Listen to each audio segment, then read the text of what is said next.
मराठवाड्यासह हिंगोली जिल्ह्यात यावर्षी जास्त पाऊस झाला नसल्याने यावर्षी भीषण पाणी टंचाईचं संकट निर्माण होण्याची शक्यता आहे। धरणांच्या पाणी पातळीत मोठी घट झाल्याने हिवाळ्यातच अनेकांची चिंता वाढली आहे। पाण्याच्या पातळीत कमालीची घट झाल्याचं दिसतंय। पाहूया त्या संदर्भातील हा रिपोर्ट।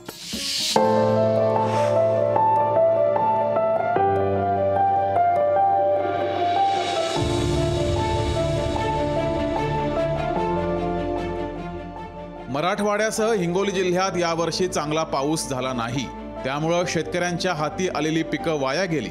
यामुळे अगोदरच शेतकरी मोठ्या संकटात आहे। हिंगोली जिल्ह्यात एकूण 3 धरणांमधून पाणी पुरवठा होतो, त्यामुळे इथल्या अनेक गावांची शेती या पाण्यावर अवलंबून असते। हिंगोली आणि परभणी जिल्ह्याच्या सीमेवर असलेल्या एलदरी धरणाचा पाणी पुरवठा सेनगाव शहराला होतो।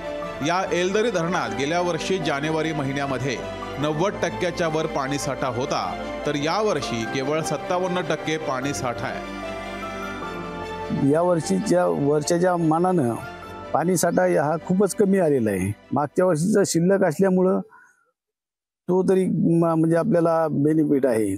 आणि दुसरी गोष्ट म्हणजे या वर्षी पाणी साठा कमी असल्यामुळं आपल्याला पिण्याच्या पाण्यासाठी किंवा या धरणावरून परभणी, जिंतूर, पूर्णा, हिंगोली हे सर्व जिल्हे या धरणावर अवलंबून आहेत। याच धरणावर अवलंबून असलेल्या सिद्धेश्वर धरणाचा पाणी पुरवठा हिंगोली शहराला होतो, मात्र याही धरणात केवळ 46% पाणी साठा आहे। तिसरं धरण इसापूर, या धरणाचा पाणी पुरवठा कळमनुरी शहराला होतो। या धरणात आता केवळ 76% पाणी साठा आहे। यामुळे बहुतांश भागात उन्हाळ्यामध्ये पाण्यासाठी दाही दिशा भटकंती करण्याची वेळ येण्याची शक्यता निर्माण झाली आहे। मराठवाड्यातील हिंगोली जिल्ह्यामध्ये असणारे हे येलदरी धरण, या येलदरी धरणाच्या माध्यमातून संपूर्ण हिंगोली जिल्हा असेल, नांदेड असेल, परभणी असेल, पूर्णा असेल या भागांचा पिण्याचा पाण्याचा प्रश्न मिटवणारे हे सर्वात मोठं धरण। पण आज घडीला जर बघायला गेलं तर पाण्याची पातळी ही अतिशय 57% वरती आली। तीच पाण्याची पातळी गेल्या वर्षी 90% पर्यंत होती।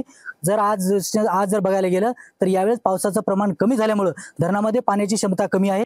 शेतकऱ्यांना फार मोठ्या हानीला सामोरे जावं लागलं। अनेक हातातोंडाशी आलेली पिकं नष्ट झाले।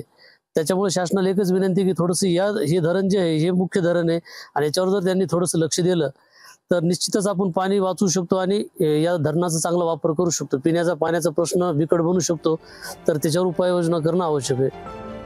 पिण्याच्या पाण्याचे संकट लवकरच ओढवणार असल्यानं जिल्हा प्रशासनानं पाणी बचतीच्या उपाययोजना करणं गरजेचं आहे, असं शेतकऱ्यांचं म्हणणं आहे। जिल्ह्यातील तिन्ही धरणाची पाणी पातळी जी आहे ते आता कमी झाल्यामुळे हिंगोली जिल्ह्यातील अनेक शहरांना पाणी टंचाईचा सामना करावा लागेल। त्याचबरोबर अनेक धरणाचं पाणी जे आहे ते सिंचनाखाली आहे। शेतकऱ्यांना या धरणाचा मोठा फायदा होतो, मात्र जवळपास 5 ते 6 वर्षापासून पहिल्यांदाच या तिन्ही धरणातील पाणीसाठा जे कमी झाल्यामुळे येत्या काळामध्ये आता पाणी टंचाईचा सामना करावा लागणार आहे। कॅमेरामन राजेश सोबत गजानन वाणी, लोकशाही मराठी, हिंगोली। लोकशाही मराठी, ऐका, पहा, जागरूक रहा।